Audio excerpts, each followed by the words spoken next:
The information provided is not a substitute for legal and other professional advice where the facts and circumstances warrant. People should always consult their own legal or other professional advisors and discuss the facts and circumstances that apply to their specific circumstances. The information shared on Ask the Landlord is for educational purposes only.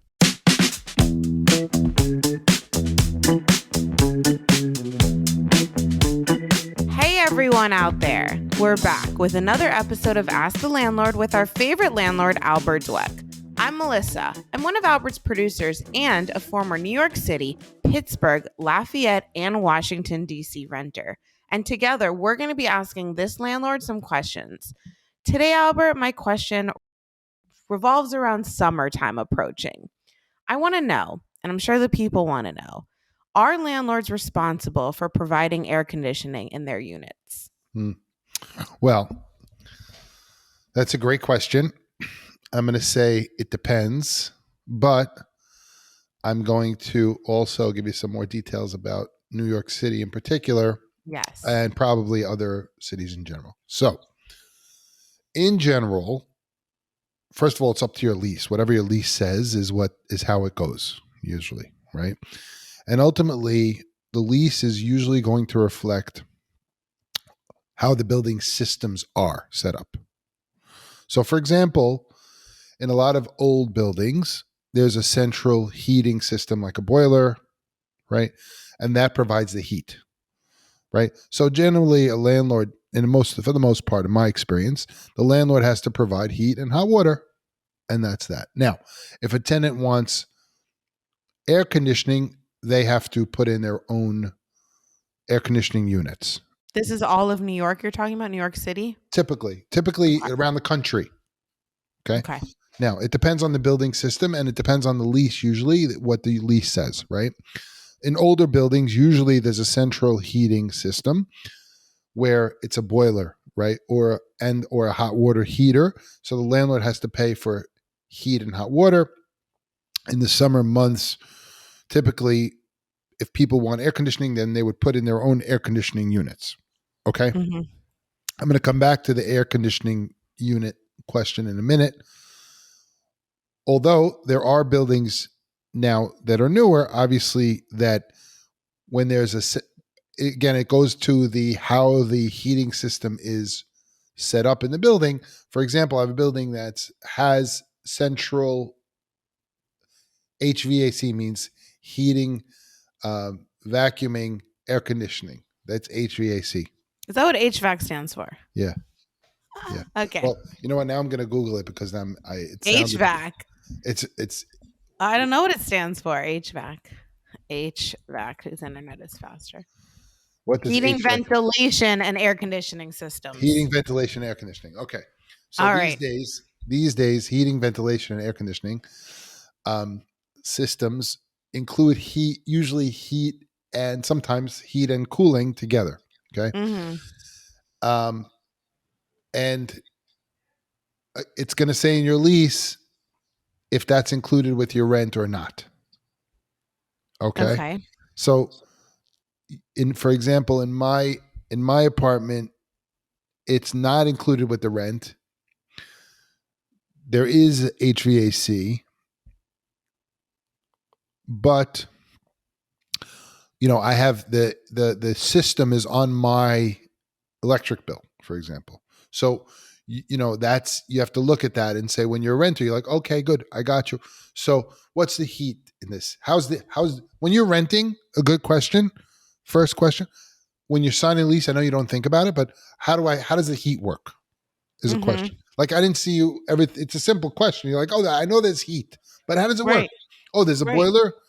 Oh, we talked about this in other episodes. It's like, when's the requirement? Okay, I get that. That's something else. Oh, how does the building get heated? Oh, I have these radiators. Oh, got it. And then in the summer, I have to make my own air conditioning. Got it. Oh, or if you have a HVAC system where, there's forced air. Oh, is that paid for by the building or do I have to pay for that? And how does that work? Right? So then you also, as a renter, you want to calculate what's included, what's extra, how much of the bill is going to be. Sometimes people rent an apartment and then they go, oh, the HVAC is, let's say they're paying rent $2,000 a month and then they're paying $400 a month for electric HVAC. And they didn't know that. it might not, there's nothing wrong with it, but they didn't know. So that's something to know because that's part of your rent, you know? So, or if it's included, you're like, oh, it's included that I'm getting a good deal. Okay. So now in places like New York City, right? And we discussed this in the past a little bit, you know, let's say that you have an old building and the landlord's paying for the heat. Good. Okay. Now you want to put in a window air conditioner. Okay. So it's a very good idea to have a professional install that. Why? Why is Because that? you don't want it falling out of the window and hurting Of course. somebody. Right. Now, and there are requirements in New York City for brackets. And then I want you to paint the picture just to someone listening. What is a bracket? Right. So an air conditioning bracket, it's like an arm that the air conditioner sits on so that it's not just sitting on the windowsill. And then sometimes they have angles, like An 45-degree angle. Right. It's extra support. It's like a seat for your air conditioner. Right. Okay. Right. How would you install the brackets from inside of your unit if you're like on the 4th floor? Oh, the brackets, you could install it from inside. It's like that V, it's like you said, it's the V-shaped shelf thing. And you No, I picture them. I can't imagine installing them. So installation guides, first of all, it says installation air conditioning units. And I have this on the NewYorkCity.gov website. It says, make sure the unit is installed securely, right? Which we know. Support the unit from underneath or firmly fasten it from inside with angles. You must use metal brackets, mounting rails, etc. Supporting metal brackets, interior angles should be structurally fastened to the building and must be strong enough for the size and weight of the AC unit. There's a bunch of things here, but, obviously, I'm going to say these are the obvious things, but objects or shims used to adjust the position of the AC must have an independent source of fastening or attachment. Secure leveling objects to prevent movement and shifting due to vibrations from the AC unit, wind, and other conditions. Install the AC unit so it remains in place when the window is open or affixed so that the window can't be opened accidentally. Meaning, some people put the air conditioning in the unit, close the window, just that holds it. And then when you open the window, a thing falls out. You can't have right. that. No. I know it's obvious, but I'm saying it, right? And then tilt the unit slightly to provide water drainage, but don't over tilt.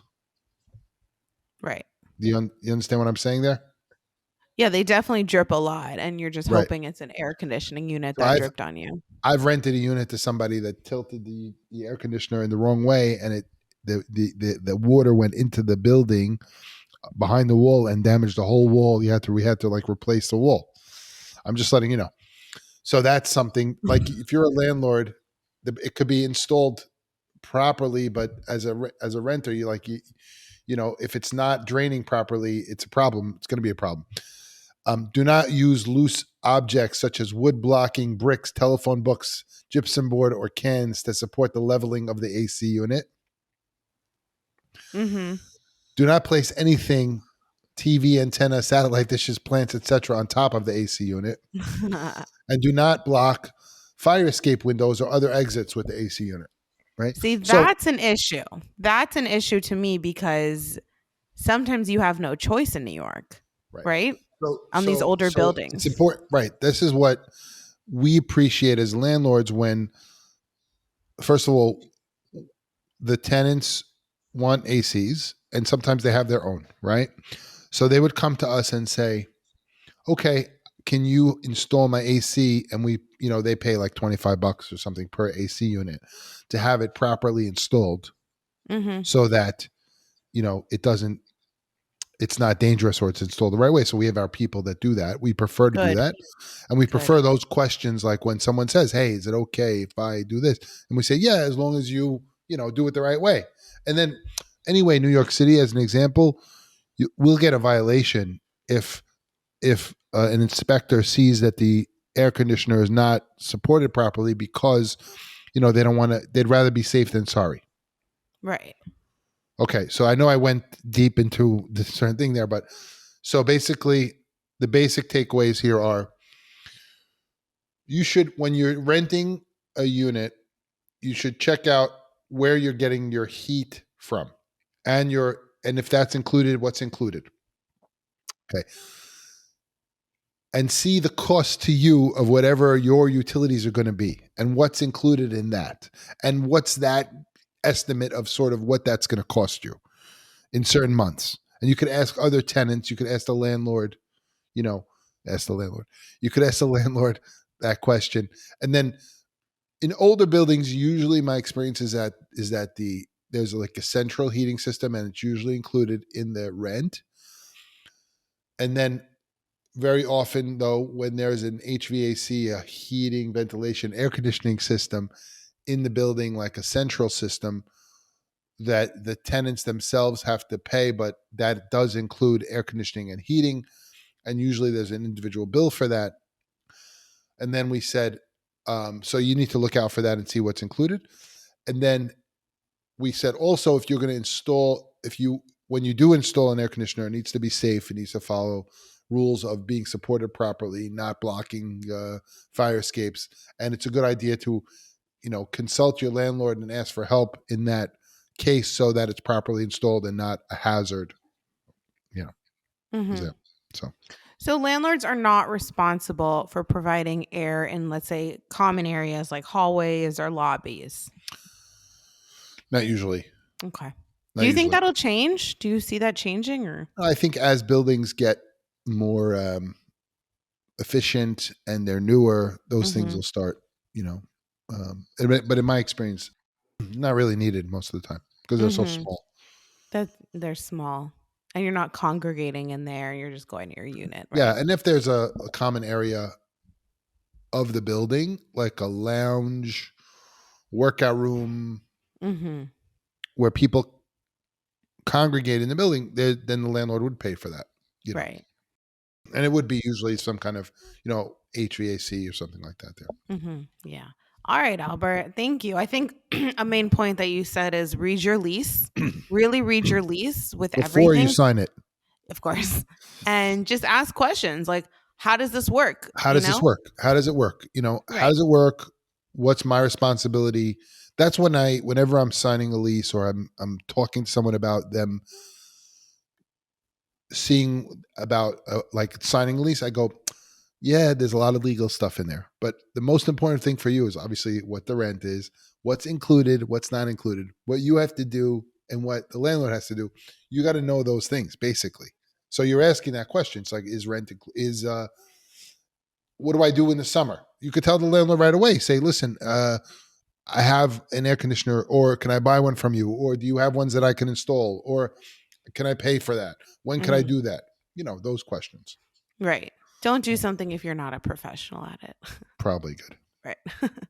All right. Thank you so much, Albert. And again, to our listeners, if you have a question for Albert, you have a question you want answered by Albert, leave us a voicemail on the Ask the Landlord hotline. The number is 646-580-3015. We cannot wait to hear your questions. Thank you so much, Albert. Thank you. For more episodes, please subscribe to Ask the Landlord on your favorite podcast platform. We'd appreciate it if you left a review on Apple Podcasts. If you'd like to watch the show, check out our Ask the Landlord YouTube channel. If you have a question for Albert, feel free to contact him on Instagram at Ask the Landlord and check out his TikTok at Ask the Landlord. Bridging the gap between landlords and tenants, this has been Ask the Landlord. Thanks for listening.